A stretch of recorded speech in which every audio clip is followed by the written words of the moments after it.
সময়ের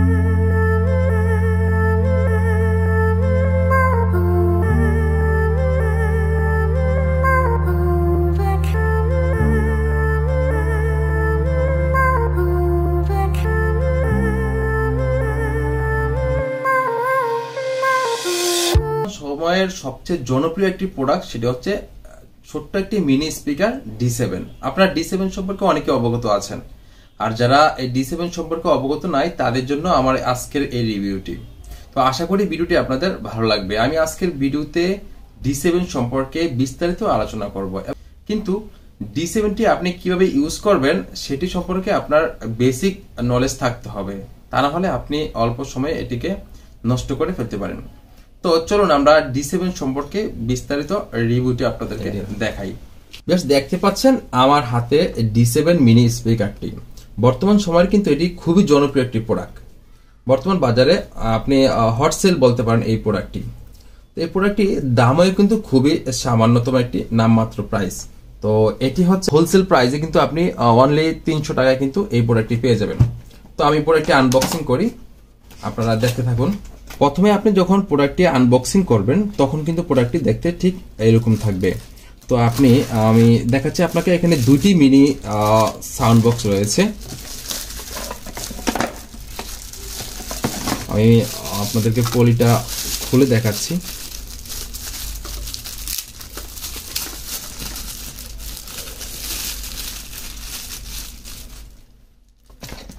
এরকম আপনার চারপাশে কিন্তু বক্সটি পলি করা থাকবে যদি ইনটেক প্রোডাক্ট হয়ে থাকে, এবং এই প্রোডাক্টটি কিন্তু দুইটি কালার আপনারা মার্কেটে পেয়ে যাবেন। একটি হচ্ছে ব্ল্যাক, একটি হচ্ছে সামনের এই সেটটা হোয়াইট। দেখতে পাচ্ছেন দুটি স্পিকারে কিন্তু আপনারা পেয়ে যাচ্ছেন, এবং দুটি স্পিকারের সামনে কিন্তু D7 নামে লোগোটা রয়েছে, অর্থাৎ D7 লেখাটা রয়েছে। তাহলে আপনাদের বুঝতে সুবিধা হবে স্পিকারটি আসলে D7 নামে কিন্তু ব্র্যান্ডিং হচ্ছে। তারপরে আপনারা এখানে একটি কেবল পেয়ে যাবেন তার সাথে ইনক্লুডিং। এই কেবলটিতে কিন্তু আপনাকে এইখানে কিন্তু কিছু রিকোয়ারমেন্ট দেওয়া আছে, ইনস্ট্রাকশন দেওয়া আছে, সেইভাবে কিন্তু আপনাকে এটা চালাতে হবে। তো আমি আপনাদেরকে ভিডিওটি একটু লম্বা হলো, আপনারা ভিডিওটি স্কিপ করবেন না, কারণ আমি ভিডিওতে বিস্তারিত দেখানোর চেষ্টা করতেছি যেন আপনারা সকল ধরনের কনফিউশন দূর হয়ে যায়। তো বক্সটা আমাদের এখন আর দরকার নেই। এই হচ্ছে আপনার প্রোডাক্টটা। এই প্রোডাক্টটি মার্কেটে এত জনপ্রিয়তার কারণ হচ্ছে এটি কিন্তু যথেষ্ট পরিমাণে ভালো বেস রয়েছে, অর্থাৎ আপনারা যখন ডিজে রিমিক্স সং বা বিভিন্ন ভালো ধরনের গান আপনারা প্লে করে থাকেন তখন কিন্তু এটি একটা এক্সট্রা একটা বিট প্রোভাইড করে থাকে, যেটা আপনারা এই লো বাজেটে অর্থাৎ এই প্রাইজে কিন্তু অবিশ্বাস্যকর।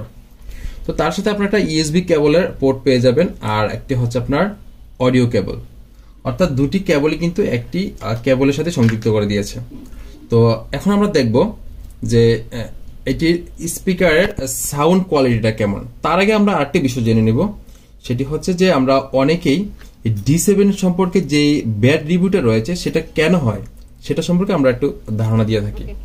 D7 সম্পর্কে আমরা একটি ব্যাড রিভিউ পেয়ে থাকি, সেই ব্যাড রিভিউটি কেন আসছে সেটি হচ্ছে কিন্তু সেটার জন্য আপনি নিজেই দায়ী। কেননা এই D7 স্পিকারটি অতি ছোট্ট একটি স্পিকার, অর্থাৎ এটি কিন্তু আপনি যে কোনো ডেস্কটপ, ল্যাপটপ অথবা মোবাইলের মাধ্যমে কিন্তু ইউজ করতে পারেন।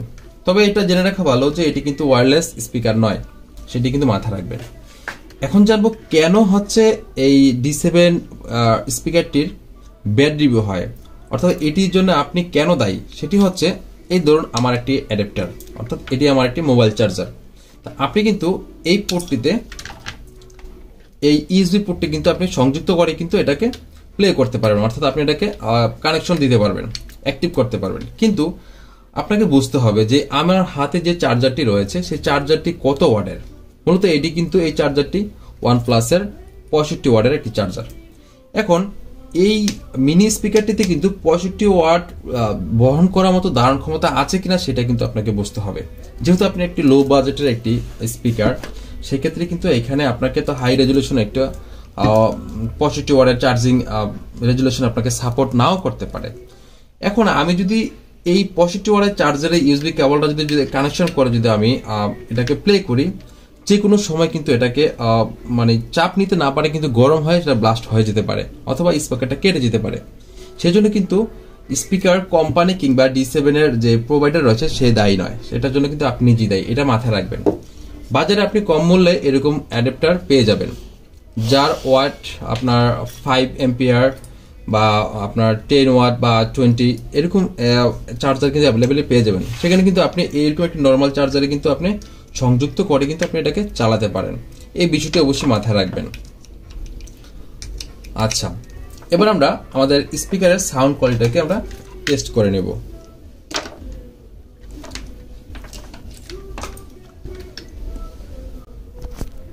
তা আপনার যদি ডেস্কটপ হয় তো ডেস্কটপের আপনার কিন্তু সিপিইউর পিছনে কিন্তু আপনাকে এরকম পোর্ট থাকবে, অর্থাৎ আপনার ইউএসবি কেবল এবং আপনার একটি অডিও কেবল থাকবে, অডিও পোর্ট থাকবে, সেখানে কিন্তু আপনি অডিওটাকে সেট আপ করে দেবেন। তো আমাদের এই ইউএসবি কেবলটাকে আমরা এখানে একটি পোর্টের সাথে সংযুক্ত করে দিব।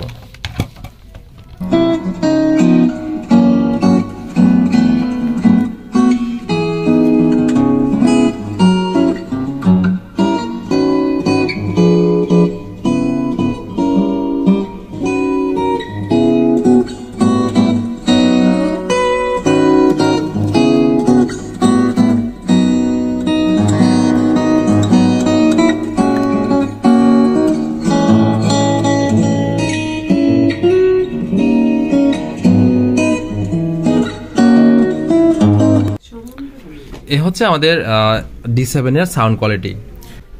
আপনারা আরেকটি বিষয় খেয়াল রাখবেন, সেটা হচ্ছে আপনারা এটা ফুল ভলিউম না দিয়ে কিন্তু একটু মিড লেভেল ভলিউম দিয়ে চালানোর চেষ্টা করবেন।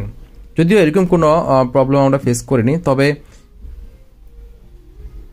এখানে আরেকটি ব্যাপার হচ্ছে যে আপনার ল্যাপটপের ফুল ভলিউম দিয়ে প্রয়োজন আপনি এটাকে একটা ফিক্সড ভলিউমে রাখবেন, কারণ এটা সবসময় যদি আপনি ভলিউম আপ ডাউন করেন তাহলে কিন্তু এটা নষ্ট হয়ে যেতে পারে। এটাকে একটু কম ইউজ করার চেষ্টা করবেন। আপনার ভলিউম চেঞ্জ করার প্রয়োজন হলে ল্যাপটপ থেকে বা ডেস্কটপ থেকে করার চেষ্টা করবেন। তো ভিউয়ার্স, ভিডিওটি কেমন লাগলো কমেন্টের মাধ্যমে অবশ্যই জানাবেন। পরবর্তী সময়ে আরও নতুন কোনো প্রোডাক্ট নিয়ে, নতুন কোনো রিভিউ নিয়ে আবার আপনাদের সামনে হাজির হব। তো আপনাদের সুস্থতা কামনা করি, সবাই ভালো থাকবেন। আল্লাহ হাফেজ।